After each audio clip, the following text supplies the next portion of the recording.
Bonjour à toutes et à tous et bienvenue dans cette capsule consacrée à la fin du cours sur Épicure que j'introduis avec une peinture d'Arnold Böcklin. Cette version date de 1883 qui s'intitule L'île des morts et qui représente une île au coucher du soleil vers laquelle se dirige une embarcation conduite par un passeur. À ses côtés dans le bateau, un défunt debout dans son linceul regarde vers la crique dans laquelle va entrer la barque. Sur l'île, une cour dans l'ombre, des rochers escarpés et de hauts cyprès dégage une atmosphère de solitude et d'oppression.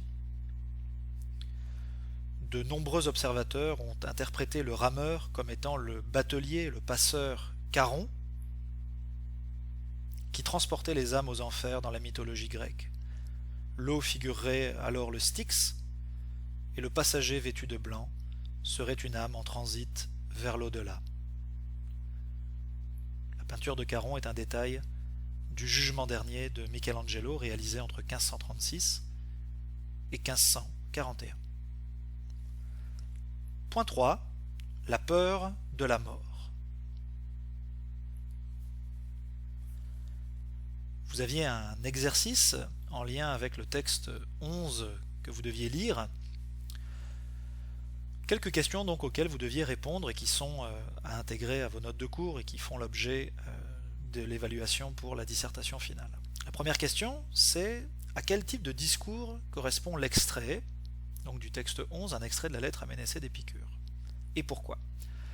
Alors la bonne réponse, peut-être sans trop de surprise, c'est qu'il s'agit d'un discours philosophique et non pas un discours mythico-religieux, même si dans ce texte il semble qu'Épicure fasse référence aux dieux. On pourrait dire à la limite que les thèses qu'Épicure défend dans ce texte-là par rapport à la mort seraient aujourd'hui considérées aussi comme peut-être des thèses appartenant à du discours scientifique, puisque jusqu'à preuve du contraire, eh bien, la mort c'est la fin de toute l'existence et donc qu'il n'existe pas de vie après la mort, du moins jusqu'à preuve du contraire. La deuxième question, quels sont les principaux concepts explicites et implicites de l'extrait? Vous deviez dresser une liste. Alors je vous invite ici à valider peut-être avec moi sur Teams ou sur Léa par un MIO votre réponse à cette question-là, parce que la liste peut quand même être assez impressionnante, les concepts explicites qui sont abordés dans le texte. Alors évidemment, il y a le concept de la mort qui est le plus important, le concept de la peur, etc. Il y en a d'autres, et aussi des concepts implicites donc que je vais aborder dans les prochaines minutes, mais encore une fois, je vous enjoins à me contacter de façon privée pour valider peut-être cette liste que vous avez dressée de votre côté. Vous deviez ensuite identifier les deux thèses, question 3, qu'Épicure défend dans ce texte et résumer ses principaux arguments. Eh bien, en réalité, la réponse à la question 3 va faire l'objet de cette capsule consacrée au point 3 du cours sur Épicure. Et je vous demandais également, ce serait à faire valider donc sous la forme d'un envoi par MIO ou sur Teams de votre réponse. Donc prenez position pour ou contre l'une ou l'autre des thèses, ou pourquoi pas les deux si vous en avez eu l'occasion et le temps d'Épicure, et justifiez votre réponse en appliquant la méthode des 3 E, c'est-à-dire énoncer, expliquer et exemplifier. Donc dans les prochaines minutes, je vais essentiellement répondre à la question 3 qui est présentement affichée. La première thèse qu'Épicure défend dans cet extrait de la lettre à Ménécée, donc qui correspond au texte 11, c'est que la philosophie est essentielle pour tout individu. Elle est, c'est une belle métaphore, c'est une belle comparaison, elle est, nous dit Épicure, le médicament de l'esprit.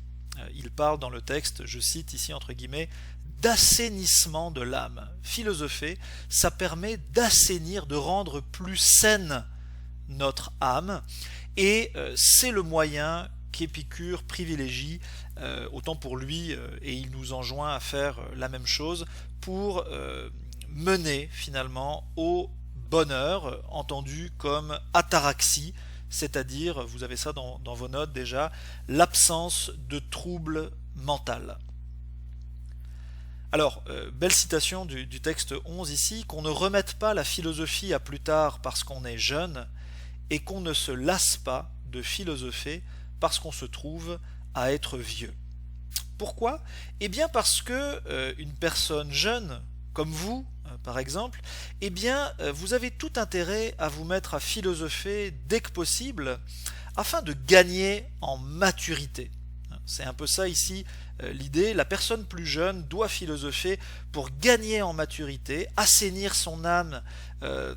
C'est quelque chose que l'on doit faire le plus vite, le plus tôt possible, afin de développer cette sagesse que les philosophes recherchent, qui ici eh bien, peut être entendue comme un synonyme de bonheur. Chez Épicure, toujours garder en tête là, que le bonheur, c'est l'absence de trouble.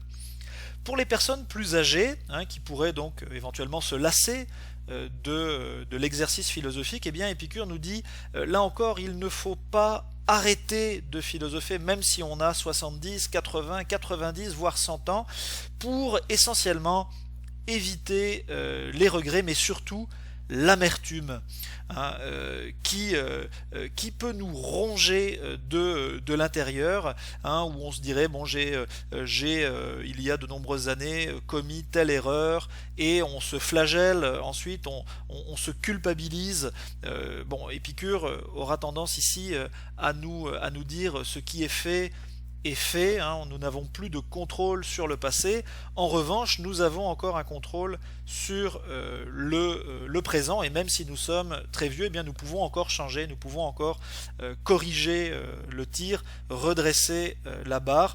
Là encore, dans un objectif de conserver soit la sagesse que nous avions développée, soit, pourquoi pas, si nous ne l'avions pas encore développée, de le faire, même à un âge plus avancé, toujours, là encore, dans l'objectif d'être heureux, c'est-à-dire de ne pas être troublé.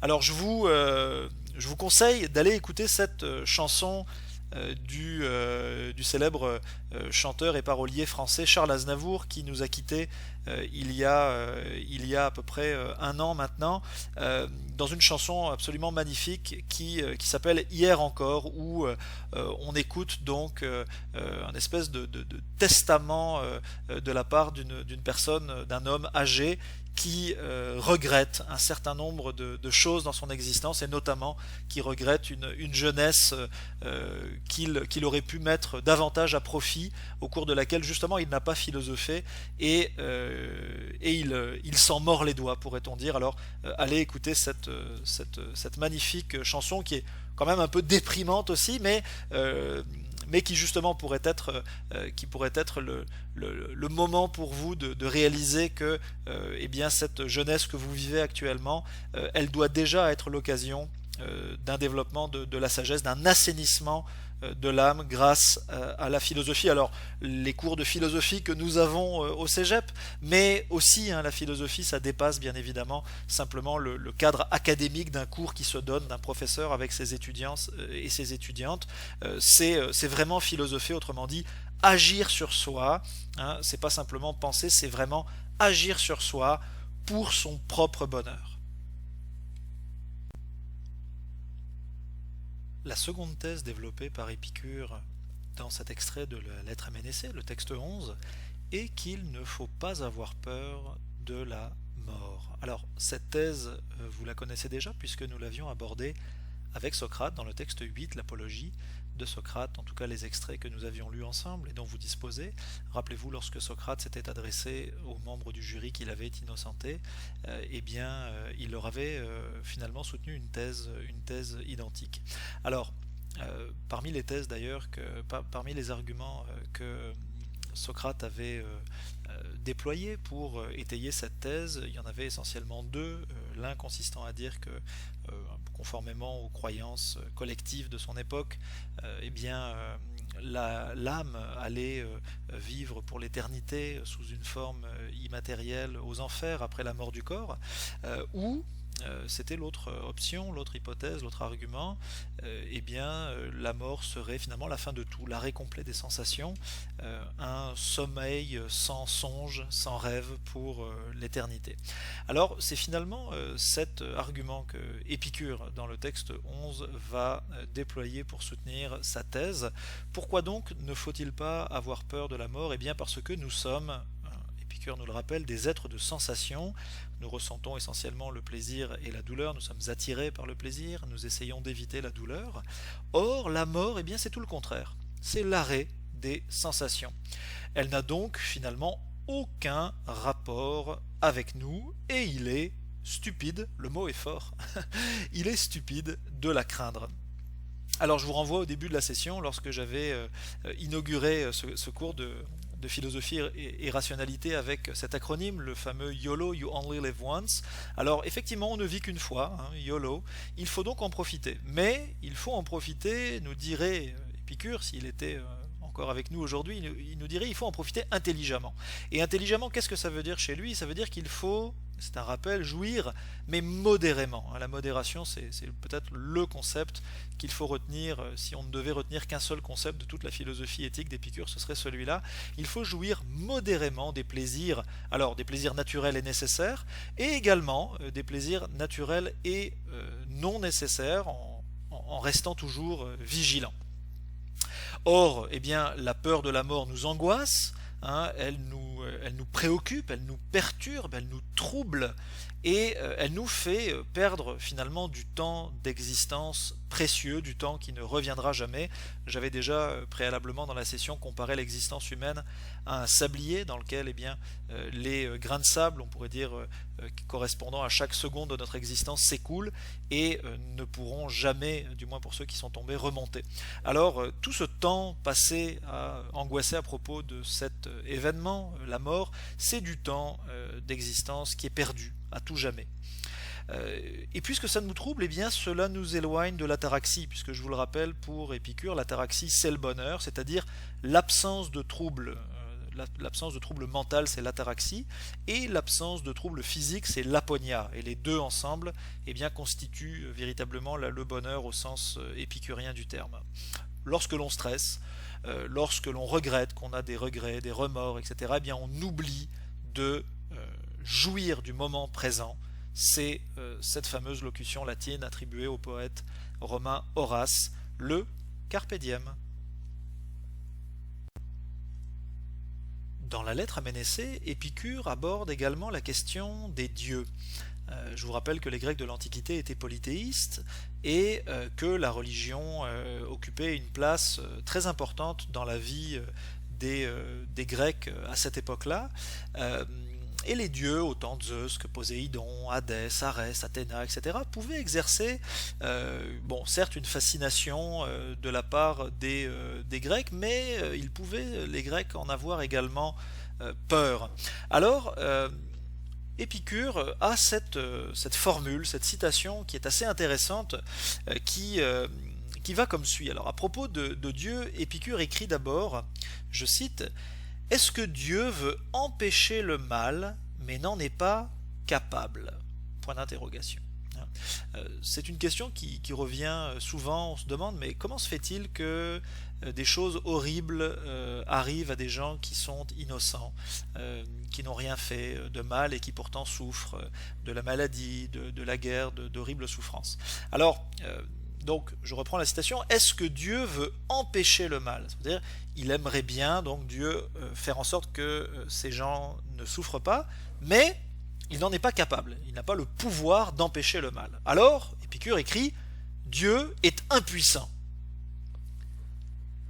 Deuxième option, donc je poursuis la citation, peut-être, Épicure, écrit-il, Dieu en est capable. Hein, en est-il capable? Il pourrait donc, s'il le voulait, empêcher le mal, mais il ne le veut pas. À ce moment-là, Épicure écrit, à ce moment-là, Dieu est malveillant. Hein, il ne veut pas le bien des êtres humains, il veut leur mal. En est-il capable et manque-t-il de volonté? Donc, sous-entendu, de volonté d'empêcher le mal. À ce moment-là, il est malveillant. Troisièmement, est-il capable et possède-t-il la volonté? C'est-à-dire que non seulement cette fois-ci il voudrait que le mal se produise, et il pourrait l'en empêcher. À ce moment-là, Épicure écrit, eh bien, dans ce cas, Dieu, c'est le démon. Et enfin, ne possède-t-il ni la capacité, ni la volonté? Alors un peu comme vous et moi, finalement, nous ne pouvons pas empêcher que des gens innocents souffrent, meurent, etc. Et nous aimerions bien que ça ne soit pas le cas, mais notre volonté n'a aucune emprise là-dessus. À ce moment-là, Épicure écrit, dans ce cas, hein, pourquoi l'appeler Dieu?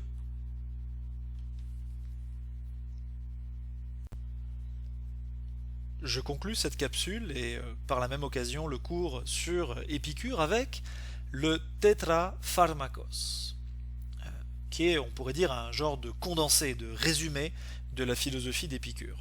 Alors, quelques mots sur l'étymologie de ce terme. Tétra, en grec ancien, ça veut dire 4, et pharmakos, vous reconnaissez évidemment le mot pharmacie. Le mot pharmacie est un mot donc, qui vient de pharmakos en grec ancien, qui signifie médicament, remède. Donc le tétrapharmakos, ce sont les 4 médicaments, les 4 remèdes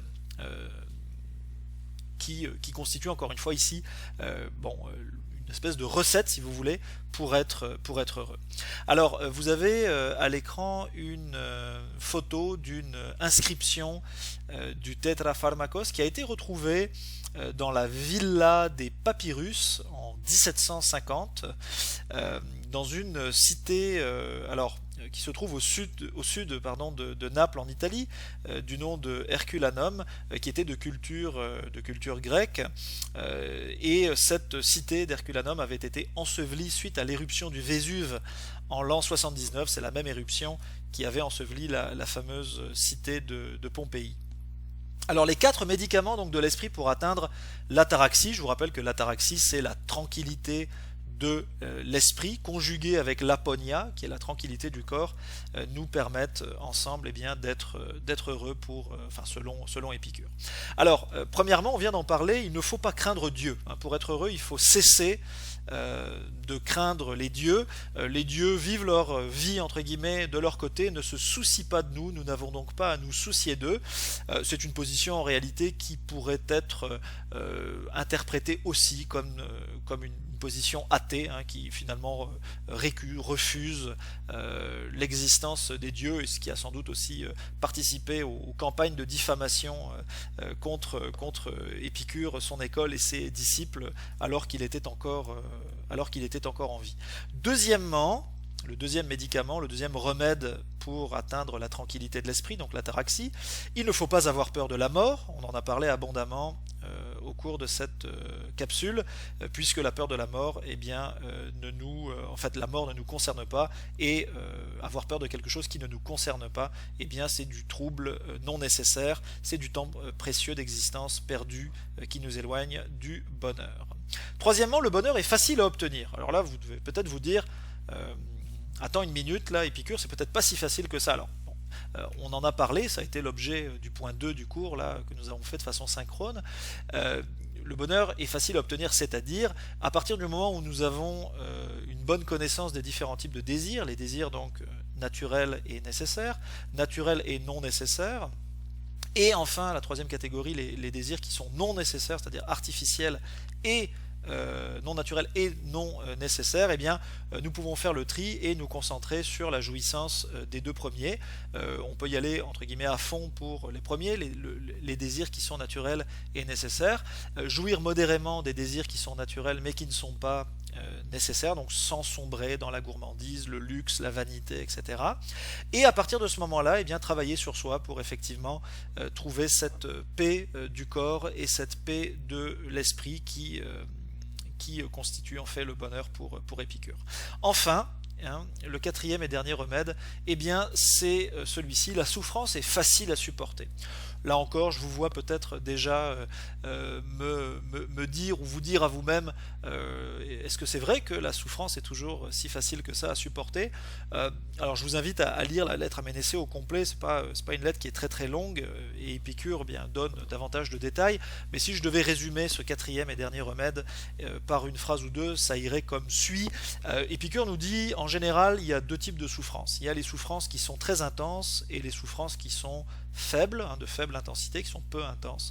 Alors, en général, les souffrances qui sont très intenses, nous dit Épicure, ce sont des souffrances qui sont de courte durée, et donc on doit se dire que on ne va pas souffrir très longtemps, même si c'est intensément.